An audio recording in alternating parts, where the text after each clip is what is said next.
Congratulations. Bronson and Boots, what a great honor to have you here. Boots, thank you. So I won't take up too much time. I just wanted to point out a couple of items that we have in our collection that have to do specifically with the landings in Normandy. The first is, and if you haven't seen these, please come afterwards and look. The first is this duffel bag here. You can see it's from somebody who was in the Navy. The original can, I believe, is the interesting trip. And you can see all the places where this fellow went during his time in the Navy. He's got them all listed right here on his bag. And of course, there's two that are asterisks there. One is sort of near the top, it's the invasion of Sicily, obviously a big deal. And the second is down the bottom where he says invasion of France and follows that up with,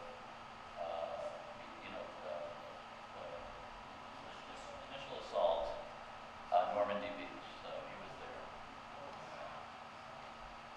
I don't know how many of you remember Issa Can. That was a volunteer here some years ago, but this was Issa's grandfather. And then the other two items, I guess, is this framed piece here and the one just like it over on the other side.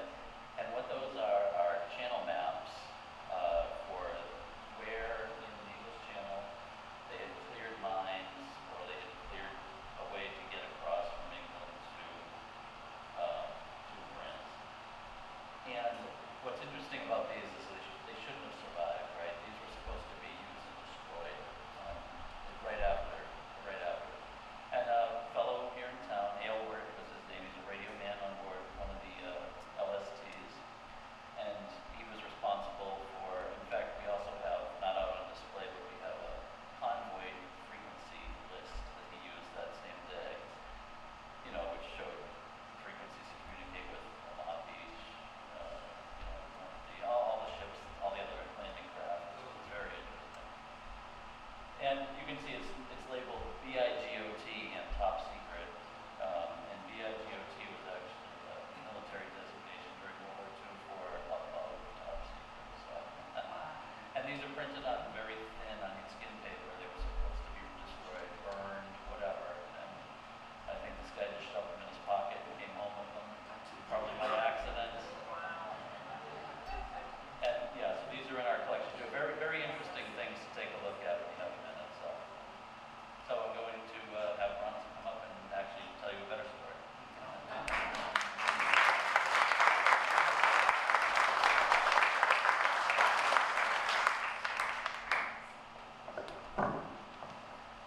Well, thank you very much. I hope you can all hear me okay. It's very exciting to be here on this 80th anniversary of the commemoration of D-Day and the Normandy landings. When I first mentioned this to James, I thought I knew a fair amount about the D-Day landings and what happened on Normandy Beach. And when he said, oh yes, we'll do it, and I started diving in, I realized how little I knew and how much I learned over time researching this.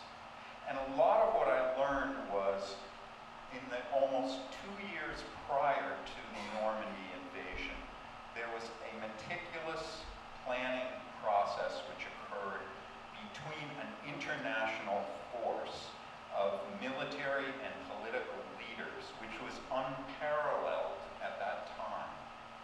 And in addition to that, there had to be new technology developed and made, which was made during that time. And the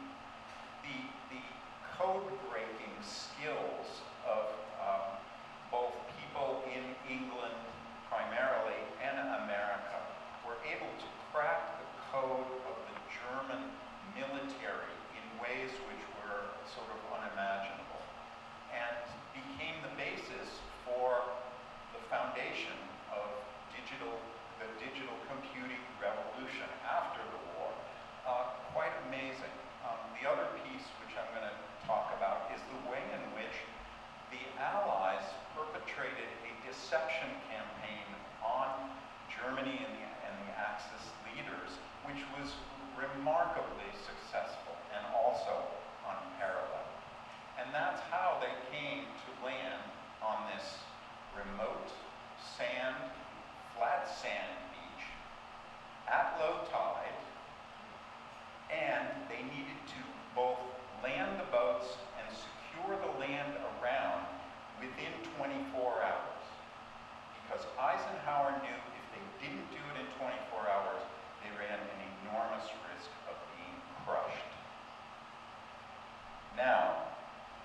The other part I wanted to talk about, and why I have an interest in this, is I wanted to talk about the personal story of someone who was operating a landing craft vehicle on Utah Beach, my father.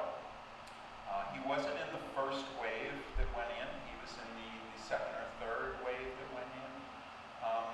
And he was what I would call an everyday hero. He was one of 2 to 3 million people who were everyday heroes, who risked their lives, and all of us have some connection with someone in our family, our fathers, our grandfathers, our uncles, who served in World War II and in some way risked their lives. And I'm sure there are many more heroic stories than my own father's, but I wanted to tell it to give a kind of personal element to what it was like to go through this. And you'll hear that he was lucky to survive, but he did. So, let me begin. See if I can master this. Not popping up, James.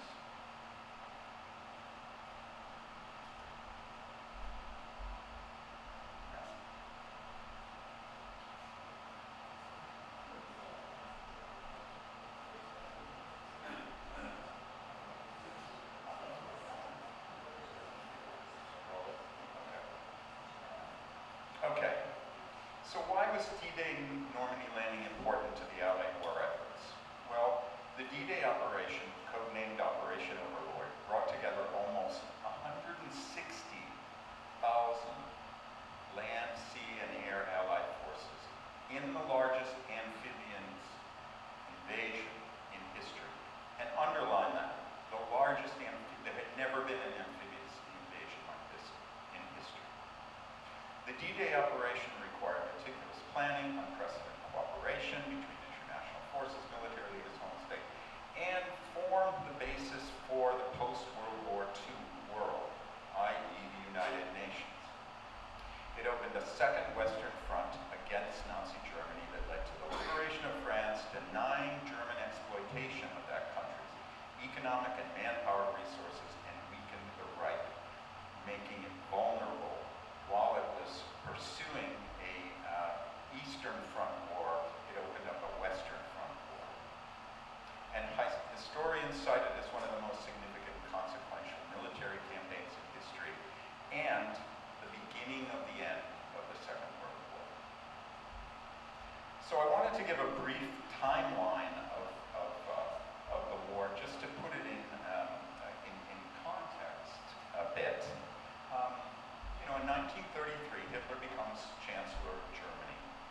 The Nazi Party's goal was to have someone elected through parliamentary process, and then to dismantle that process and create a military dictatorship in which people had unflinching loyalty to that leader, to pursue ethnic cleansing, to pursue the expansion of German territory, and world conquest. It's hard to wrap your head around it, and it was hard for America to wrap its head around that someone could even think in such a way. But in 1939, Germany invades Poland and, struck a deal with our good friend Stalin. You take half of it, we'll take half of it, we'll have a non-aggression. Stalin's thrilled. Well, in 1939, Britain and France declare war on Germany because they had treaty obligations, and lots of other things happened in the meantime. These are only the high points. Now, 8 months later, France basically capitulates. It signs an armistice with Germany, which gives up half its territory, you'll see in a minute, and the other half remains a free zone, the Vichy government. Germany liked puppet governments because it meant it didn't have to devote military troops to that place. It could allow them to self-regulate and just have enough to keep them in line, and then it could devote the majority of its military towards pursuing world domination, crushing Russia, beginning the battle for Britain, beginning to invade Britain. That was the plan. Well, 1941, Germany decides to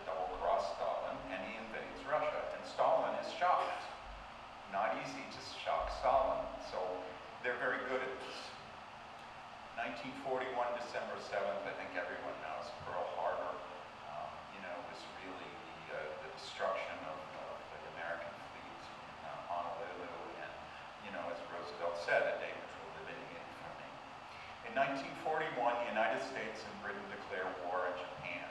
Japan had a loose pact called the tripartite pact between Germany, Italy, and Japan. And it was a pact of convenience. It meant that we'll support you when what you're doing, but we're not going to do anything else. And I can tell you from reading on this, and you may already know it, Hitler would have dropped Japan and invaded them and killed them in a second. So it was very much a convenience.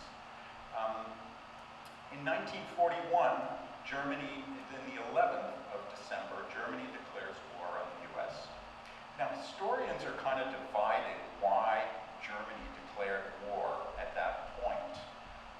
Yes, US had declared, and Britain had declared war on Japan, one of its partners, but why did they do it? Some historians say that they did it because of the tripartite agreement that they had developed with Japan.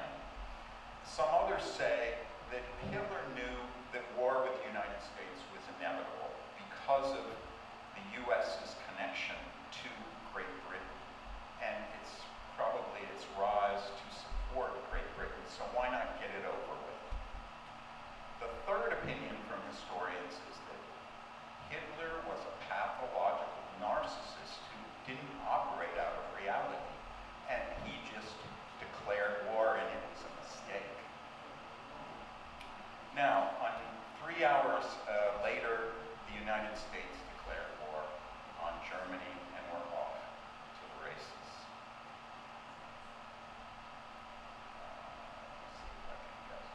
Now, in September 16th, 1940, before the war began, the Selective Service Act began, requiring all men between the ages 21 and 45 to register for the draft. This was the first peacetime draft in U.S. history. Those selected were required to serve at least 1 year, and once entered World War II, the drafts were extended for the duration of the fighting. That's my father's registration card. Roosevelt knew that a war was going to happen. He knew in Washington. The country did not want to get into war. They were just trying to crawl out of the Depression. And this was a European thing. But Roosevelt knew it was inevitable, I believe, and a lot of historians believe. And that's why this was passed. And you can see it was 21 to 35, then it goes down to 20. The fourth registration is my favorite, between the ages of 45 and 65, not eligible for military service, but we'll just keep you on the books anyhow in case we need you. And then it goes down to age 18, right? Okay. Now, I just wanted to give a view of what Europe looked like in 1941 and 42 prior to the invasion in 44. Germany was winning. This map is a little confusing, but all of the gray areas are controlled or under the thumb of Germany. Germany's expanded its territory, its military occupation. It's doing pretty well against Russia in the beginning, not so well later on. And you can kind of see, you can kind of see, just trying to figure out where I put my pointer. I mean, you can kind of see approximately 280 million people, more than half the population, governed by Germany and their allies or their puppet states, Mussolini and Italy and others. What's also interesting in this, at least to me, was the neutrality of around German occupation. I mean, you had Spain, Francisco Franco, a fascist dictator, was in charge there. So he remained neutral, but he was an ardent supporter of Hitler. No worries there. Turkey was very neutral and remained neutral. Switzerland remained neutral, and it wasn't of any importance. It was all mountainous. They'd already surrounded it. Why invade it? No good reason. So they had neutrality.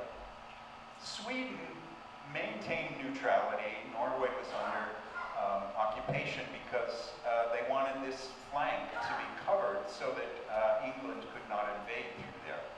Sweden only maintained neutrality because it agreed to economic concessions to Germany and it allowed Germany to transport military and supplies across its borders into Norway or wherever else it wanted. If it had not agreed to that, it would have been invaded. And this is what France looked like, and this is part of what I think outraged America, brought America to public opinion to the forefront. You can see the occupied zone, the Germany, annexed areas, Italy annexed areas. Germany created a zone of settlement across the north where only German people could settle there.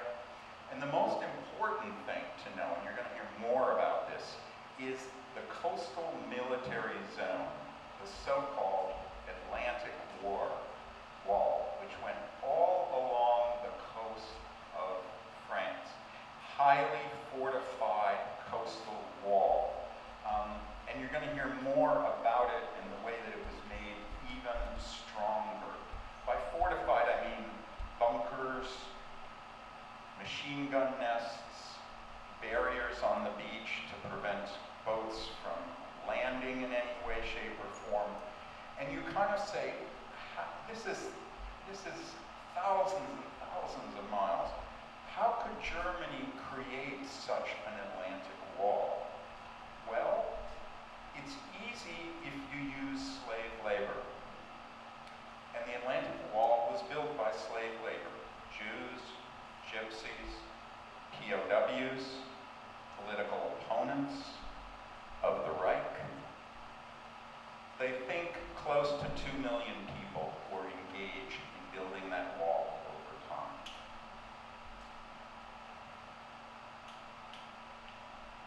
Now, I don't speak French, I'm sorry. I'm going to mispronounce these words. Barbara, maybe you can help me, wherever you are. This is the Dnieper raid. Am I pronouncing that right? Dieppe?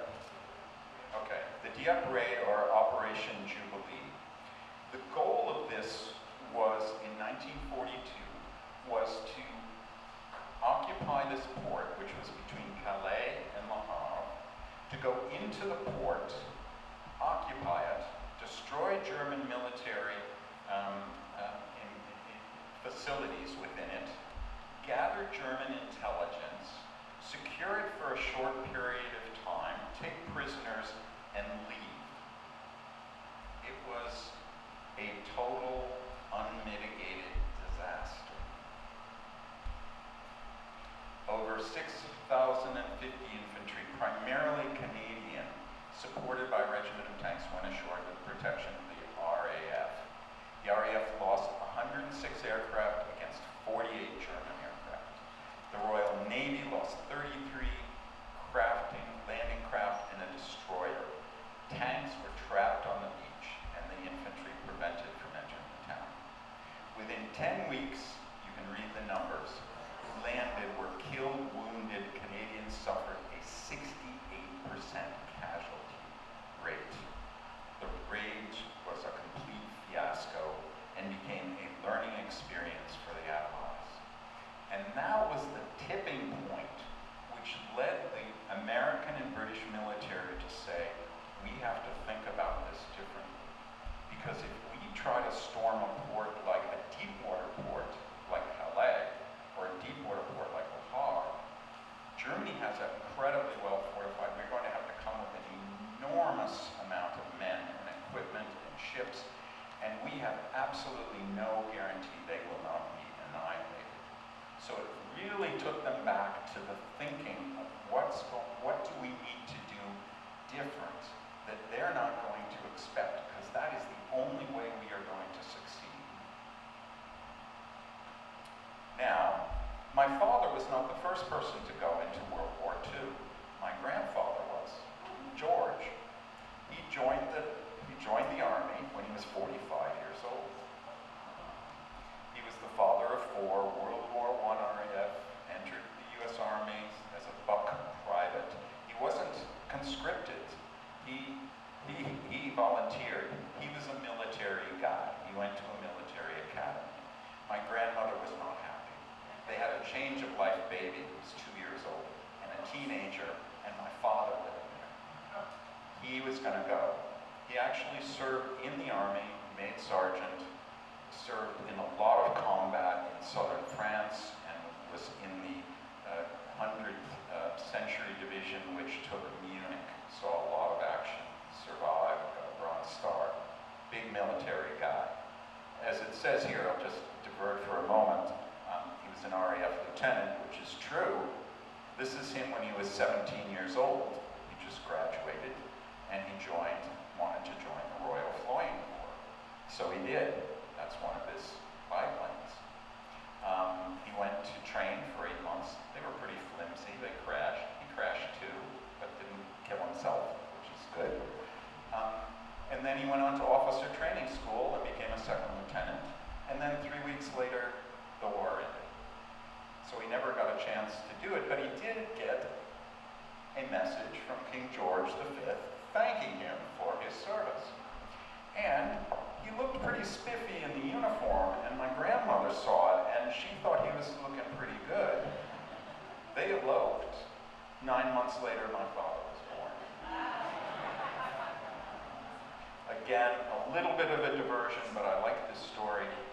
My grandfather was born in England. That's why he was not a US citizen. That's why he went into the RAF.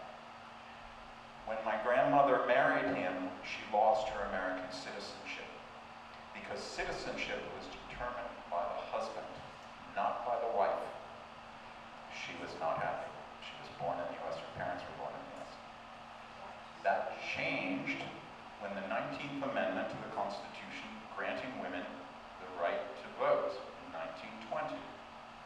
She had to apply to become a naturalized American citizen. So on her board it says, born in Connecticut, I hereby, give up all allegiance to King George V, blah, blah, blah, blah, blah, and sign the paper and all that. And then she became back to being an American citizen. That's just a little bit of an aside, which I find really fascinating. Okay, this is my father. His first name is Bronson. And he joined the Navy on May the 11th in 1943. And I'll read you some of what he said about that, because I asked him why he joined the Navy.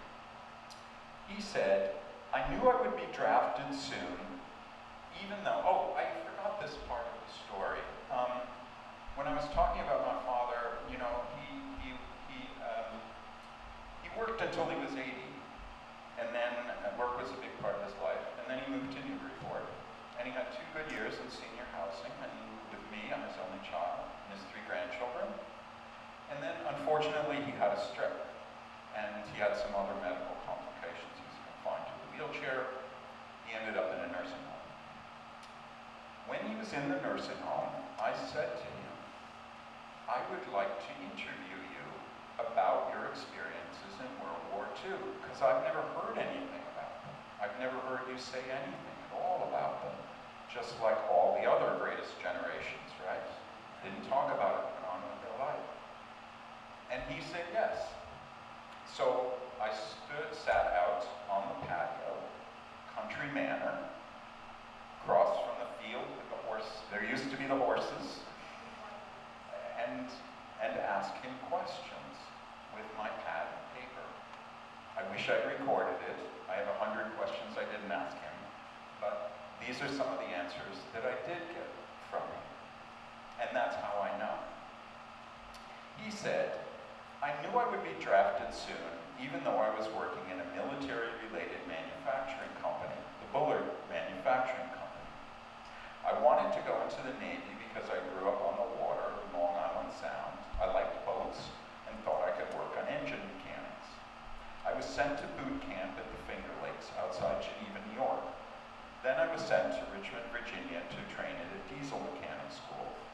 I qualified for advanced training school for 5 more weeks, and I graduated as a petty officer in machinist mate 2nd class. I originally wanted to go into submarines.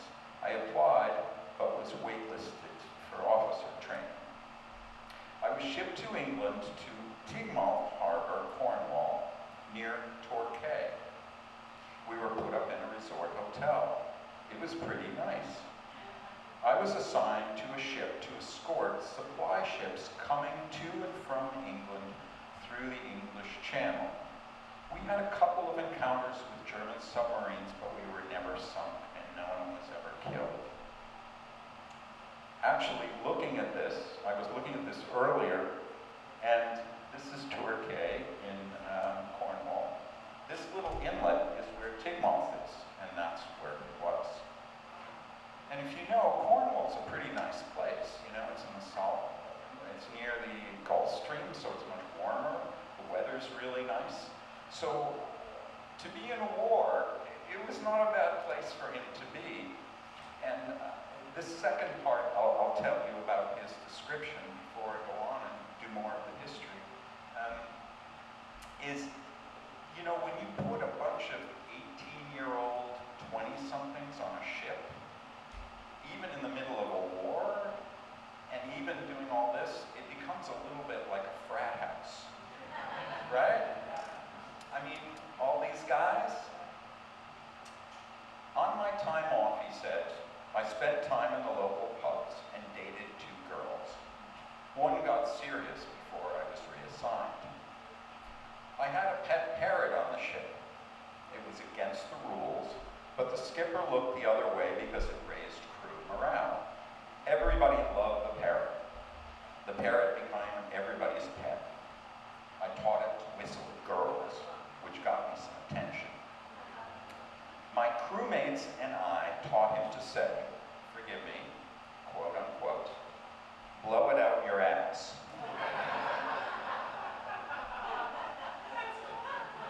I got in trouble when the parrot said that before the commanding officer. Eventually the parrot flew away and I never saw him again. I got another parrot, but he flew away too.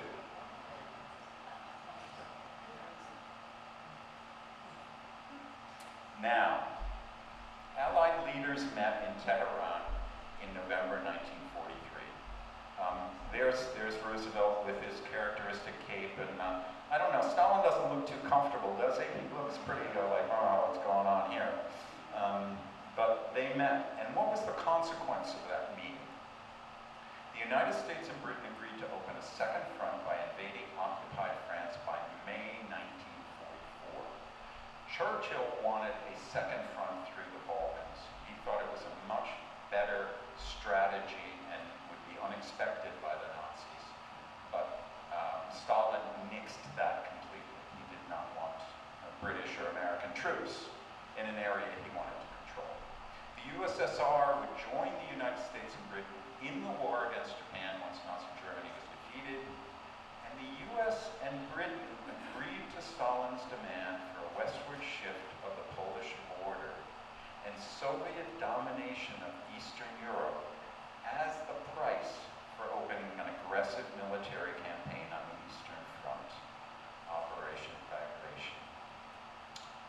Roosevelt, and this surprised me, I had never read this before, Roosevelt viewed Britain's colonialism as a greater threat to world peace than Soviet communism because he thought the communist states were very weak economically and, you know, were coming out of this war in terrible shape, whereas Britain had a worldwide empire, and a lot of those places wanted independence and were beginning to start rebellions and wars, and he was more concerned about what was happening there. And there was also early planning discussions for the United Nations, which is remarkable. Now, the Supreme Headquarters Allied Expeditionary Force was created on February 1944, and it replaced the other one, COSSAC, which had already decided that the landing would take place on a beach in Normandy. And this military command was given the work of implementing that plan. Dwight D. Eisenhower was elected as the commander, meaning he had final say in everything that happened. You can see, you know, General Omar Bradley, and over here we've got, you know, Bernard Montgomery, General Montgomery, the British general. The British general was not at all happy about this. He did not think Eisenhower was up to the task. Montgomery had a reputation of being a rude and arrogant person. He was well liked by his troops because he cared a great deal about them. But to other leaders, he was abrasive and arrogant. And here you begin to see Eisenhower's brilliance shine forth. He found a way to work with Montgomery and put Montgomery in charge of all the ground army troops of the invasion. And he developed a positive working relationship with him, even though Montgomery didn't feel he was qualified for the job. And he did that with every single other commander as well. He used judgment, and he used a good ability to recognize people's strengths over their weaknesses. And he comes out of it as a really remarkable person. Now, D-Day innovations, which allowed the Allies to land in Normandy, because given what they had up to that point, they would not have been able to. The tide and weather prediction was critical because the weather conditions, the moon and tide all, there had to be a clear sky so that paratroopers could come in at 12 midnight and secure some of the land behind the beaches as best they could from the forces which were German army forces locally which were there.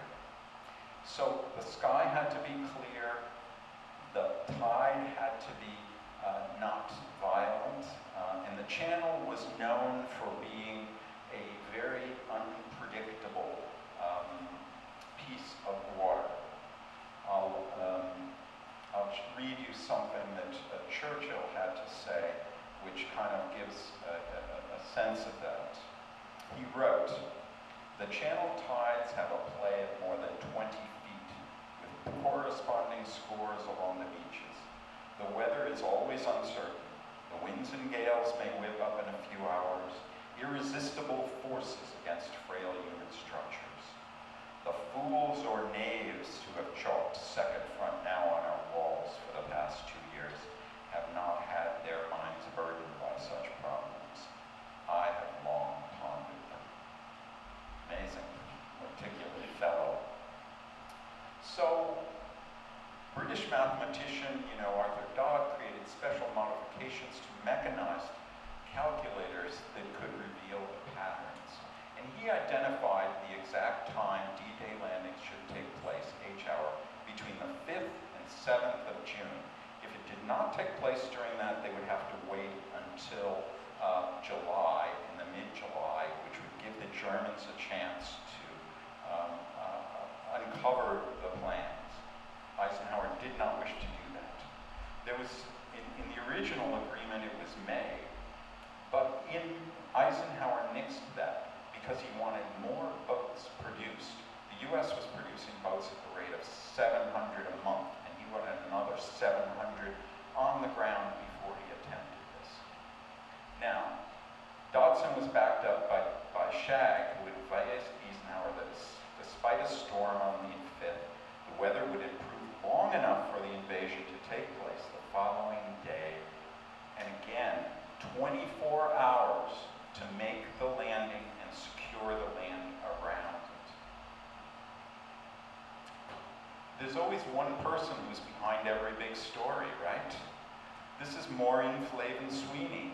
She was the postmistress at a lighthouse in Blacksod, Country Mayo, Ireland, in the northwest corner. So in addition to being the postmistress, she was responsible for making weather, telling them what the weather was like, and relaying that to the Allied headquarters, who then relayed it to Eisenhower and all the chiefs of staff. On her 21st birthday, she made the first observation of a coming storm that threatened Allied vessels in the English Channel on the 5th. After receiving her report, James Stagg recommended that the invasion be postponed. That's her, with her children in this place. And this is her being honored in 2021 at 98 years old by the Congress of the U.S. for her contribution. It's just remarkable. And this is the lighthouse, and that's where the post office was. An incredible story, huh? Now the landing craft. You can see the bottom. Eisenhower credited Arthur J. Higgins with winning the war for the Allies. Why? The Navy had never had boats which had a flat bottom, which could go into a flat surface like a sandy beach. They were always V-shaped hulls. Andrew Higgins was a boat designer and builder in Louisiana. He was a crusty, old Louisiana guy from all reports. And he used to create these boats for fishermen who were fishing in the bayou. Because if you fish in the bayou, you know, there's trees fall down, there's limbs fall down, and all this kind of thing. So he created flat-bottom boats that could just kind of find their way over these barriers and keep on going and keep on fishing.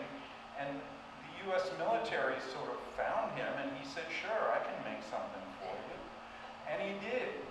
He made the flat-bottomed boats, the landing craft vehicles, which brought the troops into the beaches. And he modified them by putting a door at the front, which went open, so that the troops could all pile up, and then it could be pulled back up in a watertight way. It also had a propeller, which was in a pipe, so it would never get tangled. And if it went in and got onto the sand and got stuck, it just go in reverse and it would automatically pull off. It's such a simple but brilliant kind of thing.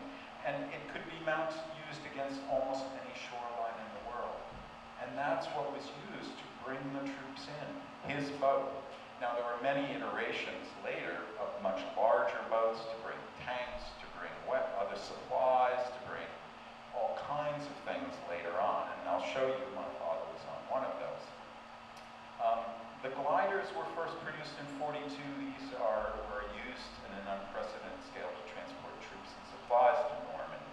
They were towed behind a piece of aircraft and were used when, you know, landing large aircraft was just not possible. And they had an unhinged nose and removable tail selection that allowed them to be unloaded. But they were flimsy, and they worked well a lot of times, but other times they didn't, and some troops that came through on them did not survive because they fell apart. Hobart funnies. These were unusual vehicles which played an important role. They were nicknamed Hobart funnies after their inventor, Sir Percy Hobart. They included the duplex drive swimming tank. That's this one. And we don't have the crocodile flamethrower, but the crab clear mining is this, which went across the sands in order to explode any mines which were buried in the sand. And the bobbin carpet layer, which put soft matting on the sandy beaches for tanks and other vehicles to be able to go over them. And this one, which is a bridge to cross over creeks or waters that arose. And, you know, these were some of the incredible creations of people's imagination to storm this beach. Now the Mulberry Harbors, I was just talking to someone about the Mulberry Harbors. If you're going to go on a beachfront and you don't have a deep water port, you have to have a harbor, because the water is going to come up, waves are going to come up. You have to have a way to bring large equipment into. And so these were created to provide a place to ferry men and cargo. And they were created by sinking outdated ships, large concrete structures, and adding these floating roadways. There were two Mulberry Harbors, one on Utah Beach and one on Omaha Beach. And one was actually destroyed in a storm in July. But they were able to create them to actually bring all of the supplies and tanks and other kinds of equipment necessary to secure the land. This is just a shore for pipeline under the ocean. And it gave enough fuel and for military vehicles to sustain the momentum of their advance. It's a 3-inch wound pipeline wound around these great stools and then unrolled across the channel. The swimming Shermans. The British developed these. They took American tanks and made them float in the water. They were wrapped in waterproof canvas screens and launched from landing craft at sea, and then they used propellers to move forward to reach the shore and operate as vehicles, and then they were deflated. Incredible, huh? This one I love, Operations Taxable and Glimmer. These were tactical military deceptions, and now we begin to get into this plan of deception which the Allies created, which took place on the 5th and 6th. The RAF dropped metal strips along the French coast to confuse German radar, and the strips were designed to mimic a large invading fleet approaching the coast near the port of Calais and other deepwater ports. And false radio messages and signals were also sent as a way to confuse what was going on. And I'll tell you more about that. Now, the Operation Fortitude South, there was a Fortitude North about Norway, but the Fortitude South was really the important one, was an overarching deception plan aimed at reinforcing the German belief that an invasion would take place at the deep water port of Pas-de-Calais. Thanks to a series of deceptions, the bulk of Germany's defensive forces were 150 miles away while the Normandy landings were taking place and remained there for 7 weeks waiting for the port invasion because Hitler was so sure that was what was going to happen. And he was the one who made every final decision about the war. It's really quite incredible. The Allies also created a fictitious 1st U.S. Army Group, an imaginary military force based in Dover, southeast Britain, with General George S. Patton in command, and was visited by King George VI to give his blessing. The German military was convinced that Patton would be the general who would lead the invasion of France. And you'll hear in a little bit, because of the code breaking the Allies did, they knew that. Fake radio traffic and decoy equipment, such as fake paratroopers, thousands of dummy inflatable tanks and airplanes, empty troop barracks, supply depots, mimicked preparations, and the information was reinforced by British double agents. You'll hear a story about one of those. This is what they looked like. These were the paratroopers. And look, I love this photograph because there's 4 guys lifting up a tank. And it looks pretty good, doesn't it? So they carted these tanks in front, with strings, jeeps on jeeps, and moved them around. And every time a real tank went away into hiding, they put one of these in its place. And it was an extremely successful deception. Now, we talked about double agents. This is Juan Pujol Garcia. He was a Spanish spy, but described as the greatest double agent of World War II. Garcia created a false identity as a fanatically pro-Nazi Spanish government official and successfully became a German agent. After being initially rejected, he was actually rejected 2 or 3 times by M16 because they couldn't believe that he was really going to act on their behalf. Germany instructed him to travel to Britain to recruit additional agents. He settled there with his family, and he created a fictitious network of 27 pro-Nazi agents financially supported by Germany. He was given the code name Garbo, nicknamed for the enigmatic actress, Greta Garbo. The network of agents he created is just incredible. One of the agents, he said, was a musician who played in a club which was frequented by British officers, and he obtained information by talking to them after his act. Completely false. Another one was a pro-Aryan Welsh dock worker who reported on ship movements in Wales. Completely false. I mean, the imagination that this guy used was pretty incredible. He played a key role in the succession of Operation Fortitude, and his false information helped persuade the German military the invasion would indeed take place at the port of Calais. He claimed he became a spy for the Allies because he wanted to do something for the good of humanity. To end the story, after World War II, he was worried that pro-Nazi sympathizers would come after him and his family. So he moved to Venezuela, and he opened a bookstore and a cafe, and lived there quietly for the rest of his life until 1988. Incredible story. Now, code breaking. We could spend the whole evening on code breaking, but I'll just give you like a taste of it. British mathematician and computer scientist Alan Turing and agents of the ultra-intelligence developed code-breaking devices using captured code books to break. They wrote both German and Japanese codes, such as the German code Enigma, which was the standard for Nazi Germany. Enigma was a cipher machine that built codes for sending secret messages. The settings offered, I won't even try to say that number, possible solutions, yet analysts were able to break its code. Turing consulted with Americans as well. By the end of the war, 9,000 people, including 7,500 women, worked in top secrecy in a series of huts built on the 50 grounds of this mansion. Their job was to supply code breakers with encrypted radio messages hacked all over the world.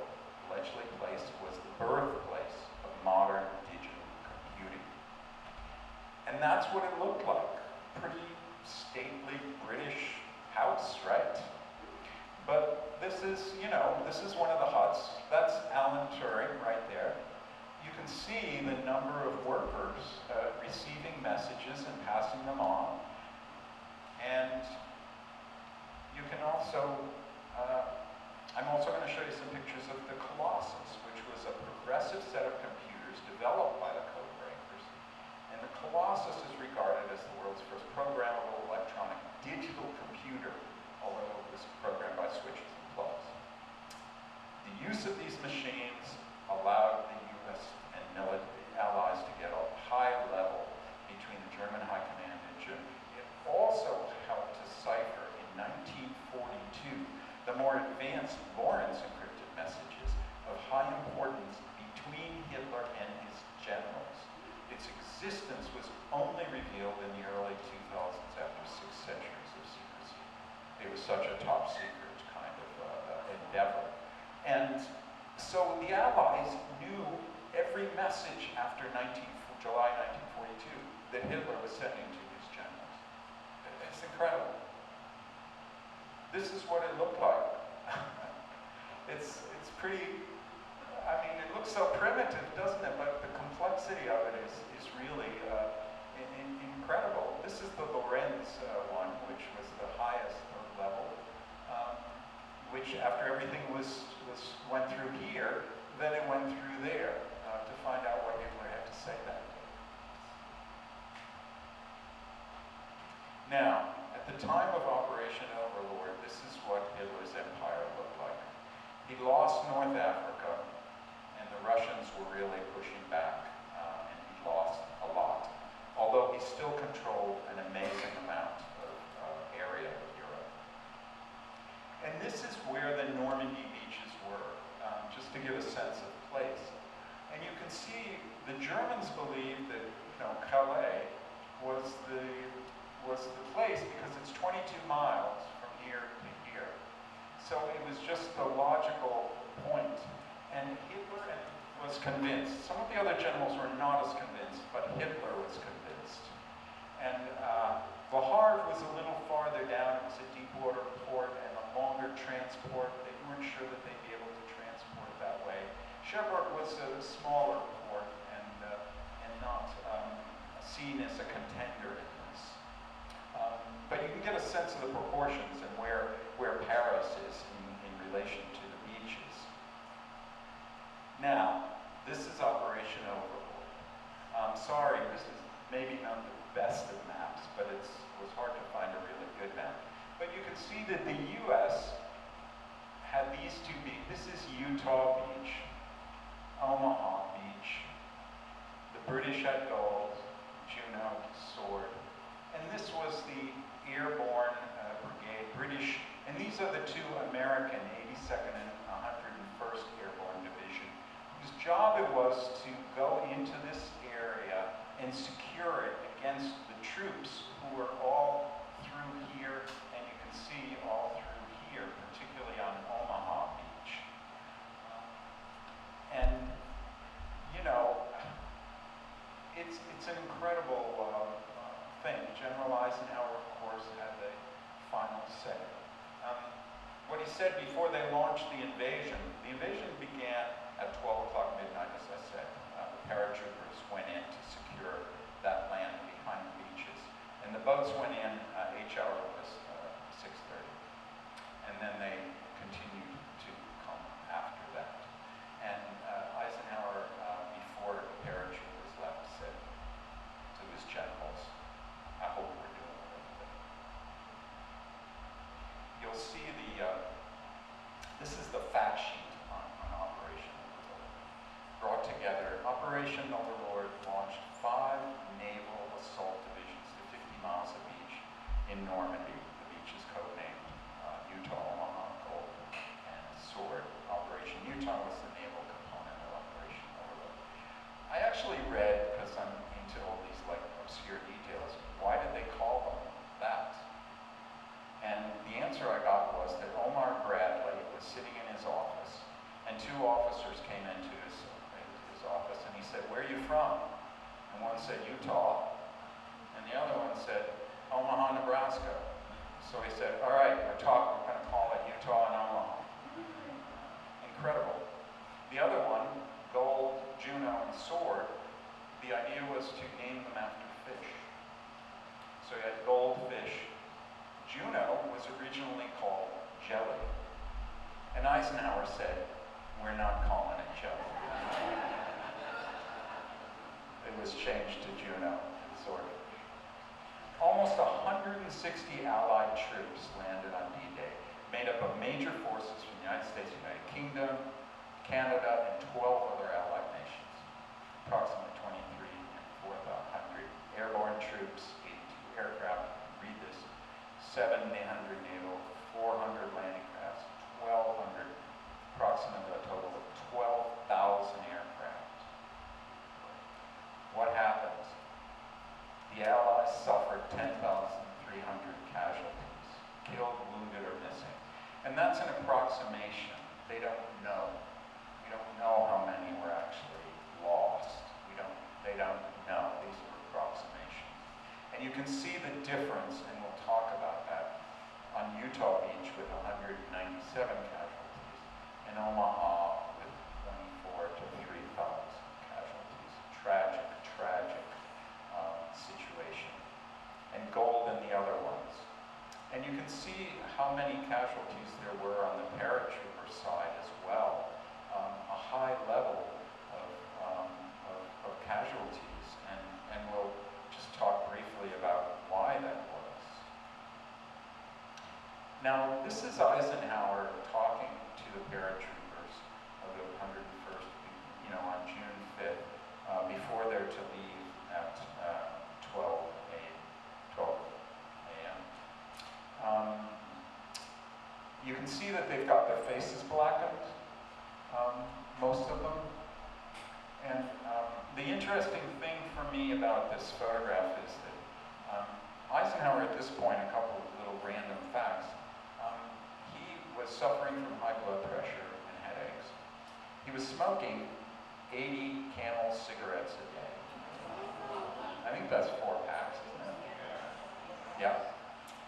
And the other thing about him, which makes him an astounding leader, is when he's talking to these troops, in his pocket up here, he had written a letter of resignation saying, if this fails, I take full responsibility for what happened. It was my final decisions, and I hereby resign from the United States military. What an amazing person to take that level of responsibility. These are again some of the guys before going in. One of the reasons there were so many casualties is you can see the packs they're carrying. Those weighed 80 pounds. I mean, they were weapons, they were supplies, they were very hard to get in.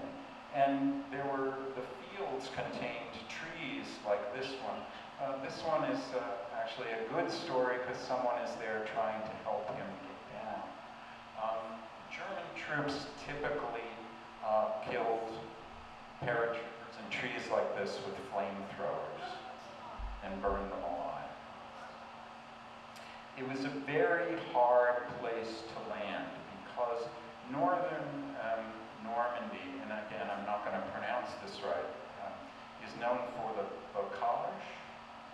It's a kind of low-lying land with hedgerows all around it. So there were a lot of fields with very low-lying land and low-lying roads. And the Germans, when they saw paratroopers coming in there, flooded all of those. So you had troops coming down into this with 80-pound sacks, being fired upon, and also landing in water.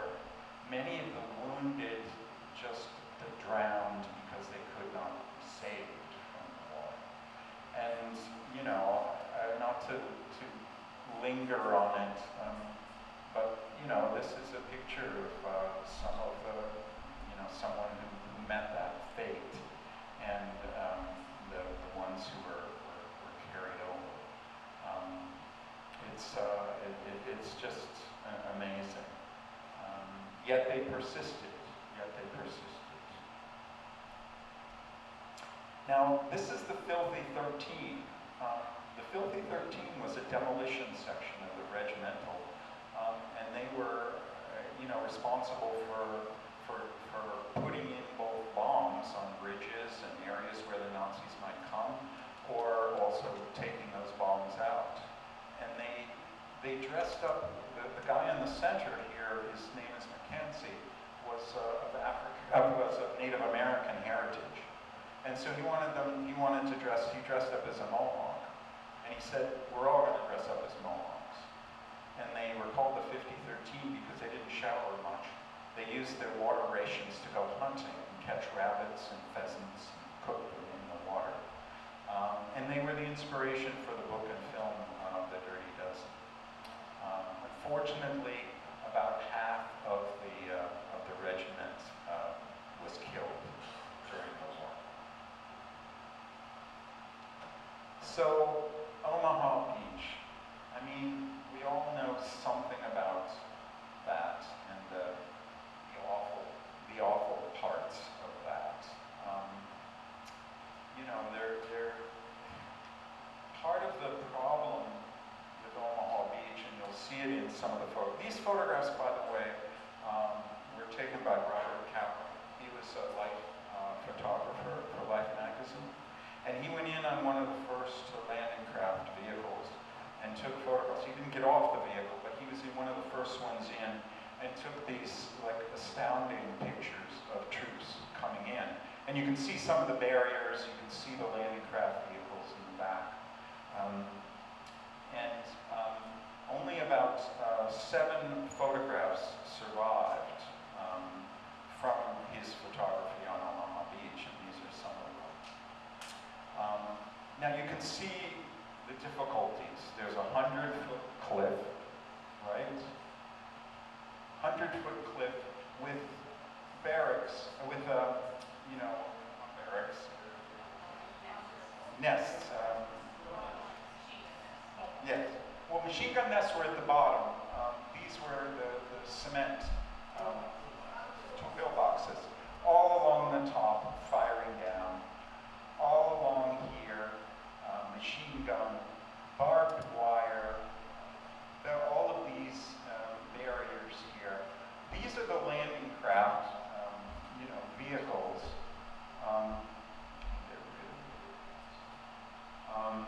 The Higgins boats. They carried about 36 to 38 soldiers.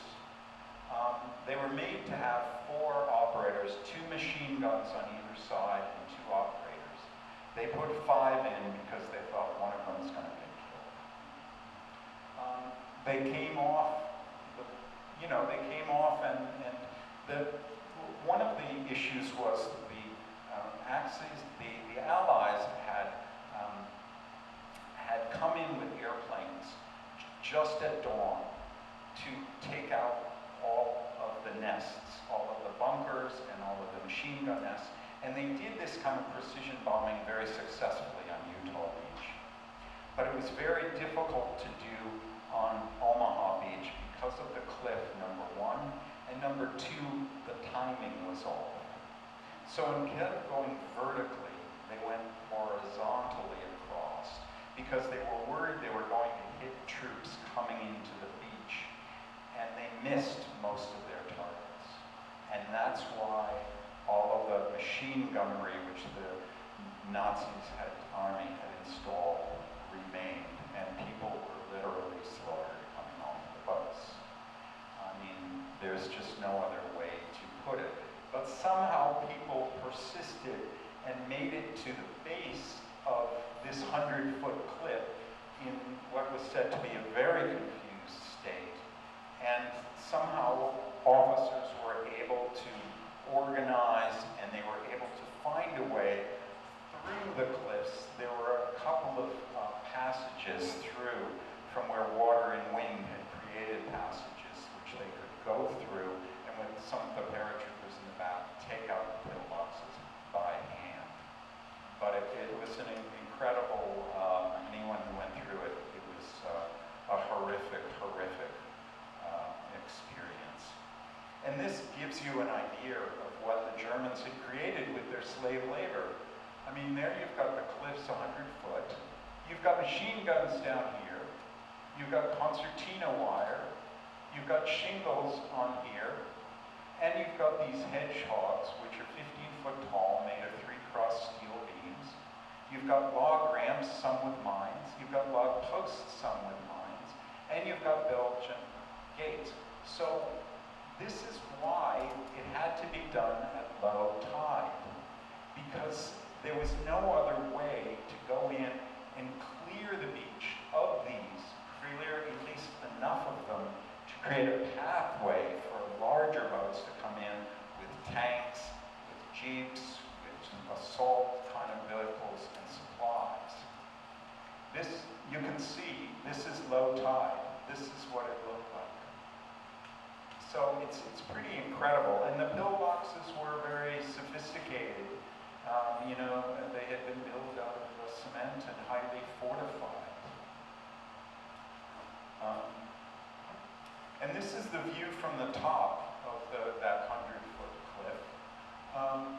You get an idea of just how high up in the range that was there, and the heaviness of the equipment and what they were up against.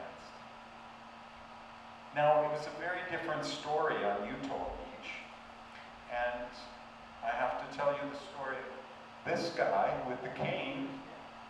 He was a brigadier general. He was one of the first people on the beach. He was the oldest man in the invasion at age 56. He was Theodore Roosevelt Jr. And he came to the beach, and he immediately started telling people, ordering people what to do in order to secure the beach. And when they got on to Utah Beach, they were actually 2,000 yards off from where they were supposed to land. By fate, and this is why fate plays so much a part of all of these things. It was actually a safer area than where they were going to land. So Roosevelt said, "We're not at the right place. Oh well, we'll start the war here." And this is what it was like. You can see how much easier it was to go and land. There wasn't this cliff. The guys were making it in under fire, of course, but they were able to make it in ways that they were not able to do on Omaha Beach. And this is a view again of Robert Capra's picture of what it looked like after after they'd successfully gotten some troops in, and they started flooding the water with these landing craft vehicles, which 36, 38 soldiers. Again, you see the expanse of the beach. It's really amazing. And the speed and rapidity with which they brought in troops and then immediately began to build, the mulberry bridges to bring in heavier troops. And you can see this, and this will be important. This black smoke is from an 88 millimeter flak German gun. It made black smoke, and I'll tell you why. This is my father. A lot of curly hair. I didn't know he had curly hair. And he's on this 457, it's called. And this isn't actually the boat, but it's just an example of one. And he was bringing in materials. And I'll read to you what he said about that.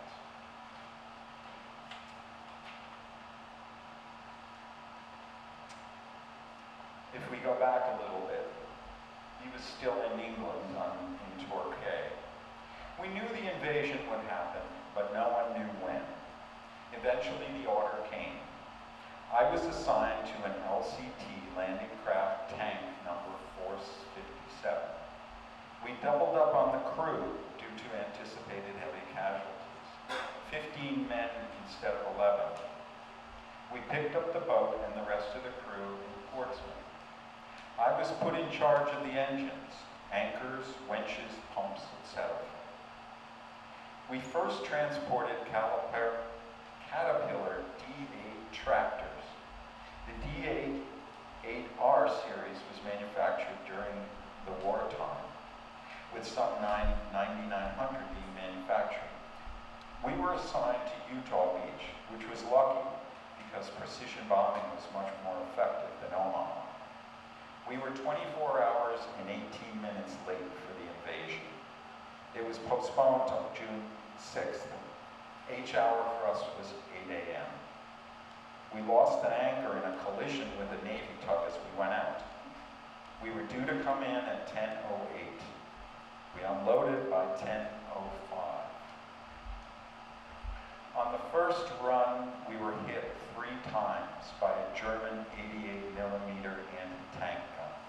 The 88 millimeter was a very feared gun because it was highly effective, both as an anti-tank gun and anti-aircraft gun. And what it did was it precision shot a bullet up close to an object and then exploded and sent shrapnel throughout that. And it could take down a plane just by the shrapnel, and it created a black cloud when it did so. We were hit 3 times by the 88. It hit directly on the sailors' quarters. It hit my locker. Someone in the church steeple at St. Mare Iglesia, which was the first town liberated, right? It was about 7 to 8 miles from the coast, was directing fire. We suspected the priest was a collaborator. We thought we were dead. The ship was crippled. The controls for the rudders were disabled. I kept the engine running as best I could with the others. We worked on it a lot. I was in charge of the men below deck. Bob was in charge of the men above deck.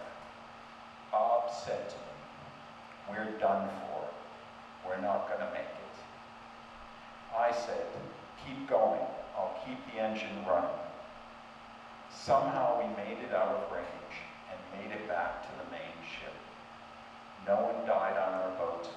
One person was severely injured, the ship's medic, cut by shrapnel.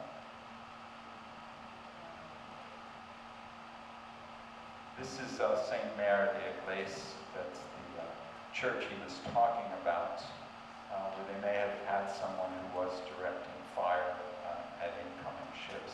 This is a soldier who's looking for a sniper. Now, the second half of this is what he saw. the day after. The day after D-Day, I saw a lot of horrible things. Dead men were lined up on the beach, along with the injured and wounded.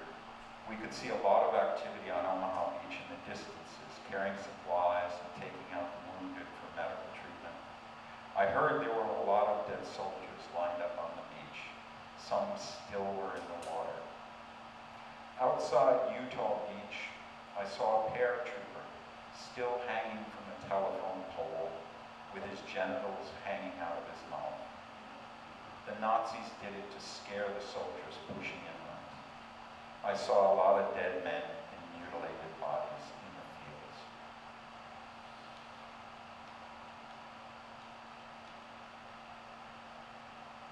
One question is, what was the German response to all this, right? The invasion happened.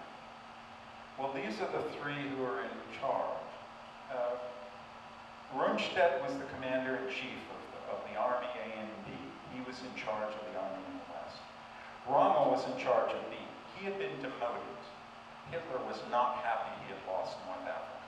So he was demoted to only be in charge of one army. And Dolman was commander of the 7th Army, which was a floating army, which was over in northern France, but had been deployed in a variety of places. Rundstedt was really the one. On D-Day, the Nazis believed so firmly that the invasion would happen at Calais, and it would take 3 to 4 days for the invasion to happen and for them to crush them. So Rommel, on the night of the 5th, went back to Germany because it was his wife's birthday, and he wanted to go to her birthday party. And he stayed there until someone in the early morning said, there's some activity going on here we don't understand. In Cherbourg, you know, that little peninsula, they said, someone had reported it looks like a floating town is going past us. We don't know where they're going. And the Nazis immediately assumed it's going to Calais. Rundstedt called Hitler. Hitler was at Berchtesgaden in Berghof, his house in the Bavarian, right, Alps, at 2:30 in the morning. The commander-in-chief at Berghof answered the phone and said, I'm sorry, the Fuhrer cannot be woken up. He was up late with an Hungarian ambassador. He went to bed and he left strict orders not to be disturbed until 9 a.m. in the morning. I cannot wake him. He has taken, and said he has taken his medicine. It was a drug addict. So, Rundstedt didn't know what to do. Both he and Rommel thought this is a diversionary tactic. They're going to Calais. This is a diversion, but we should crush it as soon as we can. So all the local troops went in and tried to, and they were not able to. So Rundstedt wasn't able to get through to Hitler because no movement of troops could happen without Hitler's okay. And that's the difference between a dictatorship and a democracy where mutual decision-making takes place, like Eisenhower did. At 9:30, he gets through to Hitler, 9:30, 10 o'clock, and says, there's activity going on here. This is reported to be, and I've read this in 2 places, Hitler's response. He chuckled. He said, they'll be destroyed within 2 hours.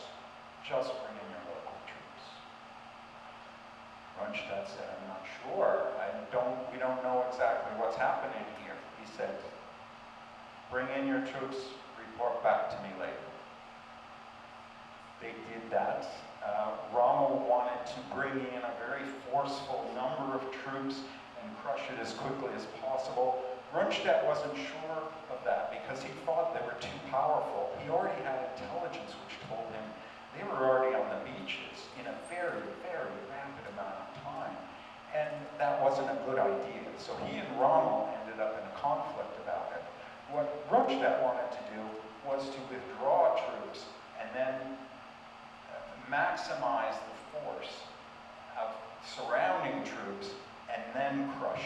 After they'd taken this land, he would crush them. So he called Hitler back and said, "That's what we want to do." And Hitler said, "Absolutely not. Bring in your local troops and you'll fight to the last man, because that's what we do. They'll be at the port of Calais. Make sure everyone is there." And Rundstedt went back and actually ordered the troops from the army, A and B, to go there. A half an hour later, when Hitler learned of that, he countermanded the order, which gave the Allies even more time to get onto the beaches and secure the land around it. Incredible. At 2 p.m., Hitler is meeting with one of his general staff, and it is reported, he said, at 2 a.m., "Is this an invasion or not?" And the guy said, "I think it is." And he said, "All right." And he gave the order for A and B to be let loose on them, but they had already established such a strong beachhead. And, you know, that's what it looked like on June 9th. It's incredible, isn't it?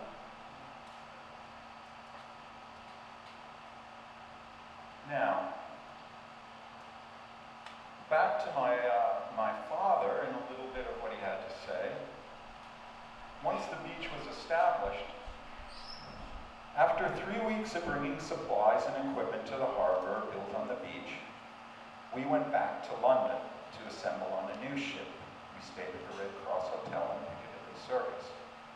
We went back to Utah Beach for 3 months to transport supplies, wounded soldiers, and German prisoners to England. And then we were transported to Le Havre. There was a ship sunk in the mouth of the river with live ammunition, and we had to transport the boat back to the shore. Now, these are some personal photos that my father had. I thought I would share with you. He took some, but I think friends of his also took some. You can see you can see the troops get ready to go into the landing craft. The landing craft, some going in. These are some others showing the beach and some of the jeeps and other equipment. The tide has already gone out, and there's a large ship on the beach waiting for the tide to come back in. And this gives an idea of, the trenches, the pillboxes there at the top, the fortifications, and how sandy the beach was. This is pictures of groups of POWs and also people who are considered collaborators with the Nazis, who are being transported back to camps in England. They wanted to go to camps in America, but they said, "No, you're going to England." And this is my father's boat, just to give a personal end. And this is the skipper. That's him there too. And these are just some of the faces of these ordinary guys. These are just ordinary guys who are serving, being these horrific times, cleaning the boats and doing what they do. And this is a different boat now. This is the 497, but you get a sense of the quarters of where they slept, the bunks, and also that this was passed by naval censors. All of these photos were. Now, in August 1944, Paris was liberated. My father said, after Paris was liberated, my friend Bob, who managed the above-deck crew on 457, and I were granted leave. We traveled to Paris. We got rides from jeeps and convoys along the way. We had quite a time in Paris. The city was still partying. Quite a time. I don't know more than that.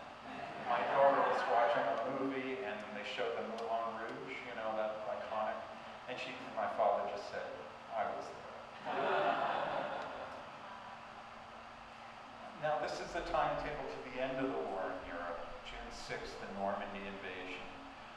The 16th, the Battle of the Bulge, known as the Armies Offensive, was the largest, bloodiest single battle fought by the United States in World War II, and the third deadliest campaign in U.S. history. German forces were dealt an irreplaceable blow, 120,000. April 30th, Hitler commits suicide. May 7th, Germany unconditionally surrenders. VE Day. In the beginning of May, we were ordered back to England. We sailed up the Thames in a landing ship and an amphibious assault ship. I landed home on VE Day. I thought I might be demobilized. I talked to my old boss, and he said I could have my job back. That's my father's childhood home. But that's not the end of the story. I said to my father, I just can't believe that you went through all that and you survived. Because it's so humbling. If you had not survived that assault, I wouldn't be here. Your 3 grandchildren would be here. It's incredible. And he said to me, yes, he said, I was lucky. 2 times lucky. I said, 2 times? What was the second time? And then he told me the story.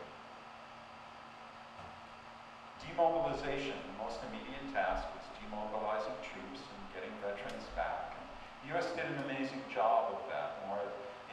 By the end of 45, 4 million soldiers were back, discharged 1.2 million a month. The Navy, including the Marine Corps, postponed demobilization until the defeat of Japan. He was called back up. Now, Japan started the war, and I'll just do this quickly, with one of the most thought to be the most technologically sophisticated navy in the world. And their successes in the first 6 months of World War II, they did not lose a battle in the first 6 months. But then America began to catch up. At their height, this is what they controlled. And there's a picture of General Tojo, who was the Prime Minister of Japan in 1941 until 1944. And I'll read to you, well, let me go to the next slide, which is Japan in 1945. At the beginning of the war, Japan had the best wings, I've said. However, in the spring of 1945, Japan was in desperate situation due to the military successes of the Allies, invasion violence around Japan, devastating air raids, submarine, shortages of fuel and food for the general population. The Soviet Union refused to renew its pact with them. American forces planned an invasion of Japan for November 1945 called Operation Olympic. Although General MacArthur and other military leaders acknowledged it would result in large, even disastrous numbers of American military and Japanese military and civilian casualties over a prolonged period of time. Here's what my father said. After a 30-day leave, I was called up to report to a base in Texas in preparation for the invasion of Japan. We all knew it might be coming. And being there for a while, the camp commander came to speak to us. He told us our skills and experience in the invasion of Normandy were needed for the invasion of Japan. But he also said, I have to be truthful with you boys. Half of you will not make it back. We know the Japanese will fight to the last man. So write letters to your loved ones and get ready. We spent the next 60 days training and preparing for warfare on the Japanese beaches. The Potsdam Conference happened in July and August, And one of the things that came out of that, Harry Truman, now president, demanded Japan's unconditional surrender or faced prompt or utter destruction. On August 6th, the atomic bomb was dropped on Hiroshima. On August 9th, on Nagasaki. The 14th, Japan surrenders. VGA Day, General MacArthur accepts an unconditional surrender. My father said, our camp commander came in and said, go home, boys, the war is